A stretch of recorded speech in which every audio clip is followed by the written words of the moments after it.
Mohan Babu health bulletin ను వైద్యులు విడుదల చేశారు.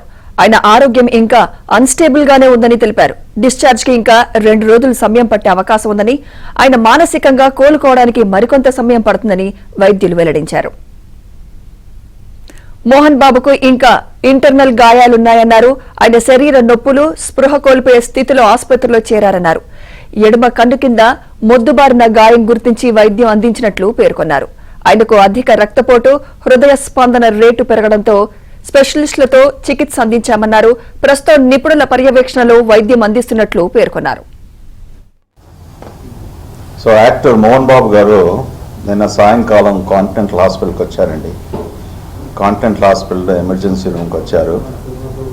ఆయనకు హాస్పిటల్కి వచ్చినప్పటికీ ఆయనకు ఒళ్ళో నొప్పులు అనేసి, తర్వాత ముఖం మీద ఆయనకు బాగా కుడివైపున నొప్పి అని చెప్పారు. సో దాని తర్వాత ఆయన బ్లడ్ ప్రెషర్ బాగా ఎక్కువగా ఉండే. ఇమీడియట్లీ సర్వే చేసిన తర్వాత అడ్మిట్ చేశాం హాస్పిటల్లో, బ్లడ్ ప్రెషర్ అంతా స్టెబిలైజ్ చేయడానికి. ఆయనకు ముఖ్యంగా కంప్లైంట్స్ అన్నీ మెడలో నొప్పి, కానీ శరీరంలో నొప్పి, ముఖ్యంగా ఈ కాళ్ళలో నరానికి సంబంధించిన కొద్ది నొప్పులని చెప్పారు. సో దాంతోపాటు ఆయన మానసికంగా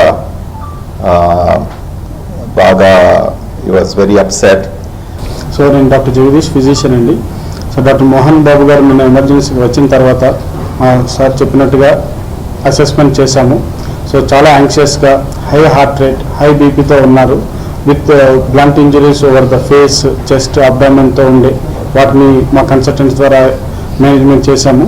ఆయన BP, heart rate, general condition అన్నిటినీ ఇంప్రూవ్ చేయడానికి షిఫ్ట్ చేసి తగినంత ఇన్వెస్టిగేషన్స్ చేసి స్టేబుల్ చేయడానికి ట్రై చేస్తున్నాము. ఇంకా బీపీ కూడా ఫ్లక్చుయేషన్లోనే ఉంది, హార్ట్ రేట్ కూడా ఫ్లక్చుయేట్ అవుతూ ఉంటుంది. సో 170 నుంచి 200 వరకు కూడా ఫ్లక్చుయేట్ అవుతుంది. ఆ కండిషన్లో చాలా అన్స్టేబుల్గా ఉన్నారు. వాటన్నిటిని స్టేబుల్ చేస్తూ ఫర్దర్ ఇన్వెస్టిగేషన్స్ కూడా చేస్తూ ఆయన్ని ఇప్పుడు రూమ్లో ఉంచి మేనేజ్ చేస్తున్నాము. మెయిన్గా కూడా high BP, high heart rate, fluctuating BP, fluctuating heart rate ఈ కండిషన్స్ వల్ల ఉన్నట్టుగా తెలుస్తుంది. ముందున్న హార్ట్ బీపీ ఆల్రెడీ అతనికి ఉంది, అది ఇంకొంచెం ఎక్కువ అన్నట్టుగా ఉంది. వాటన్నింటి స్టేబుల్ చేసి ఇంకొన్ని ఫర్దర్ ఇన్వెస్టిగేషన్స్ కూడా చేసి కండిషన్ ఎలా ఉందన్నది కూడా నిర్ధారించి ముందు కూడా ట్రీట్మెంట్ ఇవ్వాల్సిన అవసరం ఉంది. హాస్పిటల్లో స్టేబుల్ చేయాల్సిన అవసరం ఇంకా ఉన్నట్టుగా